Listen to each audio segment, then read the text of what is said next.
Shadows of the dead. As far back as I can remember, I've always seen things that others couldn't. In my childhood, people brushed it off as an overactive imagination or a heightened sensitivity. I still like to comfort myself with that explanation sometimes. During my teenage years, they blamed it on hormonal changes, an immature nervous system, anything but the most obvious truth. And the truth is simple. I see what others cannot. There have been only a few people in my life who truly understood and accepted this secret of mine. The first was my mother. She too always felt things differently from others. People often whispered that our family was strange, even unnatural. Yet those same people would come to us with their problems, crying on my mother's shoulder, begging for her help.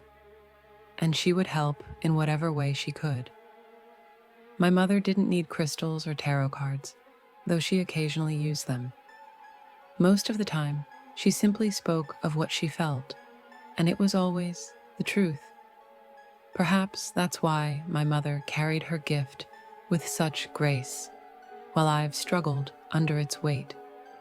She had a way of filtering the overwhelming flood of information that came to her. I, on the other hand, have never been able to do that. I still remember the first time I saw what my mother later called a shadow. I was 7 or 8 years old. We were walking home from the lake after a long, joyful day of swimming. I was carefree, laughing, and completely unprepared for what I was about to see. There, standing at the edge of the shore, partially hidden behind a bush, was a man. He wasn't like anyone I'd ever seen before. He looked distant, detached, as though he didn't belong in our world. His eyes scanned the group of us, but when they landed on me, they widened in surprise. It was as if he hadn't expected anyone to notice him. My mother leaned down and whispered in my ear, "You see him too, don't you?" She asked me to describe him, and when I did, her face grew pale. My description matched hers exactly. That was the moment we shared our first secret, a bond that would tie us together in ways I couldn't yet understand. From that day on, my life was never the same. I began to see them everywhere, on the streets, in crowded buses, even in the hallways of my school. They were always there, lingering on the edges of my vision. Sometimes, I would ask questions about the people I saw, only to discover that they had died years, even decades ago. The looks I received in return were always the same, a mix of confusion, fear, and disbelief. "How could you possibly know what they looked like?" they would ask. I never had an answer. When I was 15, my mother passed away. It was sudden, without warning. She wasn't sick, and there were no signs that anything was wrong. But looking back, I think we both felt something, an unspoken unease that neither of us dared to voice. Life had finally started to settle down for us after years of hardship, and then, just like that, she was gone. Her death shattered me. Our family moved far away, leaving behind everything I had ever known and loved. I lost my friends, my home, and the only person who truly understood me. And that's when my life descended into chaos. The shadows, once an occasional presence, became a constant. They were everywhere, passing me on the street, staring at me from mirrors, even lurking in the boxes I unpacked after our move. But the most terrifying encounter of all was with my mother. It happened a few days before her funeral. I woke up in the middle of the night, shivering from an unnatural cold and parched with thirst. I stumbled to the kitchen for a drink, then hurried back to bed, desperate to escape the icy chill that seemed to cling to me. That's when I saw her. She was crawling toward me along the wall, her movements jerky and unnatural, like a broken marionette. This was not the mother I remembered. Her face was twisted, her eyes wide and unblinking, and her body.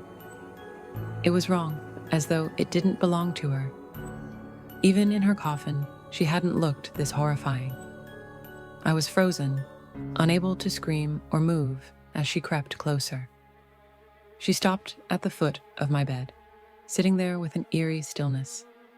Her eyes bored into mine, and when she finally spoke, her voice sent a shiver down my spine. "I'm so cold," she said, "and so thirsty."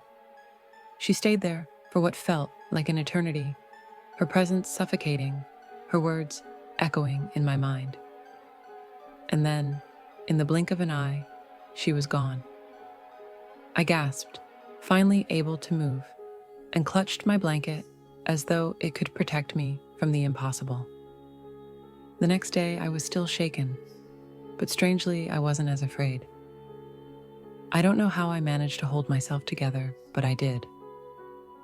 Looking back now, I can't understand how I didn't lose my mind entirely. The next time I saw her, it was in a dream. It was after the funeral, after I had cried myself to sleep. In the dream, she was radiant, more beautiful than I had ever seen her in life. She smiled at me, and for the first time since her death, I felt at peace. We talked for what felt like hours. She gave me advice, warned me about the challenges ahead, and told me how much she loved me. When it was time to say goodbye, I begged her to stay, but she only smiled and told me it was time for her to go. I never dreamed of her again. Years passed, and eventually I found someone who loved me despite my strange gift. My partner has spent the last 5 years witnessing the things I see, and though it terrifies him, he stays by my side. I've seen so much, things that would make most people question their sanity. I've seen shadows that chilled me to the bone, that made me cry out in fear or weep with sorrow. I'll never forget the funeral of a close friend. As his parents wept over his casket, I saw him standing beside them, his face filled with anguish. He was trying to comfort them, but they couldn't hear him. He didn't even realize I could see him until our eyes met. The look on his face, I'll never forget it.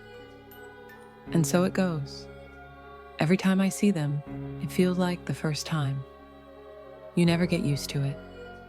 The shadows are always there, watching, waiting. And when you feel that sudden chill down your spine, when the hairs on the back of your neck stand on end for no reason at all, know this: a shadow has touched you, trying to get your attention.